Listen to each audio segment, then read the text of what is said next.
அப்படின்னு சொல்லிட்டு இருக்கும் போதே அந்த பொண்ணு ஒரு கண்ணாடிய காணிச்சான். கண்ணாடியில ஒரு பேயோட ரூபம் இருந்துச்சு.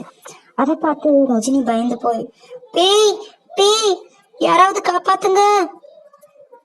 ஏய், எதுக்காக பயப்படுற? இது ஒன்றும் உன் ரூபம் கிடையாது, என் ரூபம், நான் தான் பேய் அப்படின்னு பேயா மாறிடுச்சு. அதை பார்த்து ரஜினி ரொம்ப பயந்து போயிட்டான். பேய், என்ன ஒண்ணும் பண்ணிடாத, என்ன ஒண்ணும் பண்ணிடாத. நீ யாரு? என்ன தெரியலையா? என்ன உனக்கு ஞாபகம் இல்ல? என்ன நீதான் கொன்ன. நான் தான் அனிதா. அனிதா? நீ என்ன ஒண்ணும் பண்ணிடாத, என்ன விட்டுரு. நிறுத்து, நான் உன்னை ஒண்ணும் பண்ண போறதில்ல.